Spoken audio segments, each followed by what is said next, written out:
2024 లేదా 25లో డిగ్రీ లేదా బీటెక్ చదివారా? సాఫ్ట్‌వేర్ జాబ్ కోసం ఎదురు చూస్తున్నారా? అయితే కోడ్ జ్ఞాన్ 100 డేస్ కోర్సులో చేరండి. జాబ్ సాధించండి. నమస్కారం ఉమా గారు. నమస్తే అమ్మా. భూత శుద్ధి వివాహం అంటే ఏంటి? ప్రెజెంట్ ఈ టాపిక్ మీడియాలో ట్రెండింగ్‌గా మారింది అని చెప్పొచ్చు. ఎందుకంటే సమంత గారు చేసుకున్నారు కాబట్టి. అసలు ఈ వివాహం యొక్క ప్రాముఖ్యత ఏంటి ఉమా గారు? భూతశుద్ధి వివాహము. భూతము అంటే మనకు కనిపించేటువంటి పంచభూతములండి. మనం నిత్యం వాడుకలో మనం మాట్లాడుకునేటువంటి పంచభూతములన్నమాట. నీరు, నిప్పు, గాలి, భూమి, ఆకాశము. ఇవి బయట భౌతిక ప్రపంచంలో ఉండడమే మాత్రమే కాదండి. మన శరీరంలో కూడా ఉంటాయన్నమాట వాస్తవము. సో, ఈ శరీరం అంతా కూడా పంచభూతాత్మకమైనటువంటి శరీరం అండి. నీరు, నిప్పు, గాలి, భూమి, ఆకాశం అన్నీ కూడా మన శరీరంలో ఇమిడి ఉంటాయి.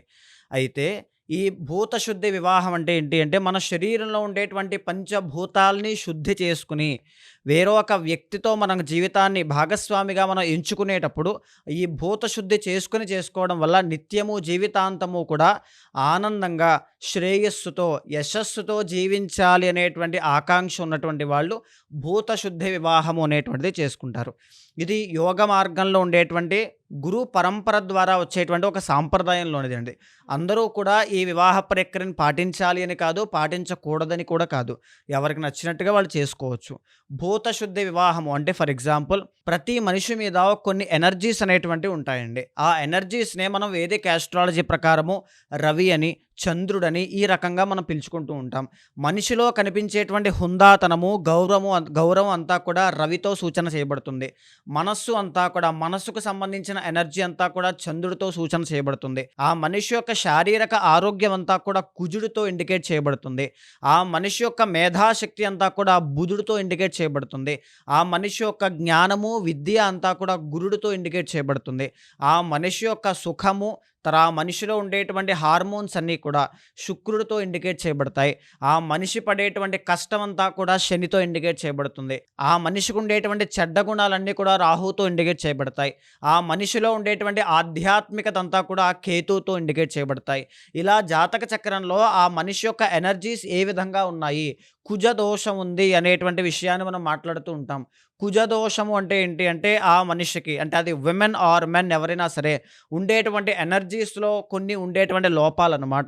ఈ భూతశుద్ధి వివాహం చేసుకోవడం వల్ల ఏం జరుగుతాయంటే, ఈ కుజ దోషము కానీ, కాలసర్ప దోషము కానీ, పితృశాపాలు కానీ, లేదా వాళ్ళ యొక్క జీవితంలో ఉండేటువంటి పాస్ట్ లైఫ్‌లో వాళ్ళు తెలుసో తెలియకో చేసుకున్నటువంటి తప్పులు కానీ, ఏదున్నా సరే అక్కడితో ప్యూరిఫై అవుతాయండి. దీన్నే భూతశుద్ధి వివాహము అంటాం. అంటే జాతకంలో ఉండేటువంటి కలత్ర దోషాలు కానీ, కుజ దోషాలు కానీ, తరువాత సంతానం కలగడానికి కూడా ఎలాంటి ఆటంకాలు లేకుండా వాళ్ళిద్దరూ కూడా శారీరకంగా, ఆధ్యాత్మికంగా, తర్వాత మానసికంగా కూడా ఒకరినొకరు కలిసి ఉండడానికి చేసుకునేటువంటి ఒక ఒప్పందం మాత్రమే. మన యొక్క సనాతన ధర్మంలో ఏది చేసినా సరే అది ప్రకృతి యొక్క ధర్మంలో, ప్రకృతి ధర్మంగానే ముందుకు వెళ్తుందండి. అగ్ని సాక్షిగా వివాహం ఆడారు అంటారు. అగ్ని అనేటువంటిది ఫిజికల్ ఫామ్ కాదండి.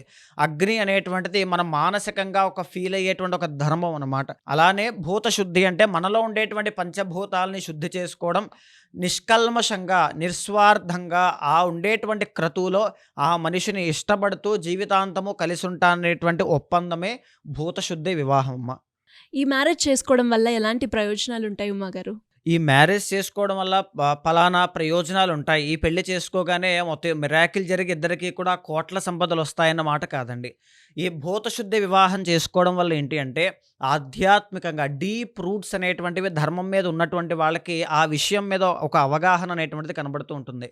సో, ఒక అగ్ని సాక్షిగా వివాహం చేసుకున్నప్పుడు కానీ, ఒక మనిషిని పరిపూర్ణంగా, మనస్ఫూర్తిగా ఇష్టపడుతూ, అతనిలో ఉండేటువంటి తప్పొప్పుల్ని నేను అంగీకరిస్తాను, నా ఉన్నటువంటి తప్పొప్పుల్ని ఆయన అంగీకరిస్తాడు.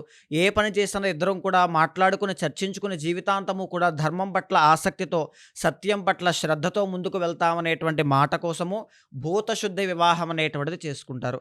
ఈ భూతశుద్ధి వివాహం చేసుకున్న తర్వాత వాళ్ళకు ఉండేటువంటి గత జన్మలో చేసుకున్నటువంటి పాపములు కానీ, లేకపోతే పాస్ట్ లైఫ్‌లో ఎప్పుడో తెలుసో తెలియకో ప్రత్యక్షంగా కానీ, పరోక్షంగా కానీ చేసుకున్నటువంటి పాపములు కానీ, కర్మలు కానీ ఏమైనా ఉంటే ఫర్దర్ వాళ్ళ లైఫ్‌లో అవి డిస్టర్బెన్సెస్‌గా కానీ, అవరోధములుగా కానీ, ఆటంకములుగా కానీ వాళ్ళకి ఎదురవ్వకుండా, వాళ్ళ యొక్క బంధం ఎక్కడా కూడా విడిపోకుండా స్ట్రాంగ్‌గా ఉండడానికి భూతశుద్ధి వివాహం అనేటువంటిది పనిచేస్తుందమ్మా. సో, ఇది ఎప్పటినుంచో యోగ సాంప్రదాయంలో అనాదిగా చేసుకునేటువంటి అరుదైనటువంటి క్రతువండి. అందరూ కూడా చేసుకోవాలని కాదు. చాలామంది దీంట్లో భాగంగానే అంతర్లీనంగానే మనం చేసుకునే వివాహంలో అగ్నిహోత్రం కానీ, ఇలాంటివన్నీ కూడా చాలా ఇమిడి ఉంటాయి.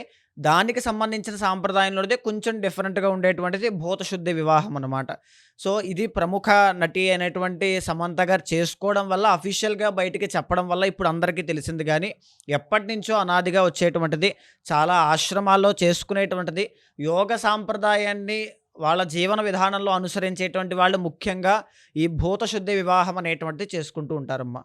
థ్యాంక్ యూ అమ్మగారు. Thank you so much. నమస్తే అమ్మా. సో చూసారు కదా ఈ వీడియో. ప్రతి ఒక్కరికి కూడా ఎస్పెషల్లీ ఆడపిల్లలకి వాళ్ళ లైఫ్లో ఎన్నో స్ట్రగుల్స్ అయితే వస్తూనే ఉంటాయి. కానీ అక్కడే ఆగిపోకుండా నెక్స్ట్ లైఫ్ని మనము ముందుకెళ్ళడానికి చాలా స్కోప్ ఉంది అని చూపించడానికి ఇది ఒక బెస్ట్ ఎగ్జాంపుల్ అని చెప్తాను. మరి మీ ఒపీనియన్ ఏంటో కింద కమెంట్ బాక్స్లో పోస్ట్ చేయండి. Thank you.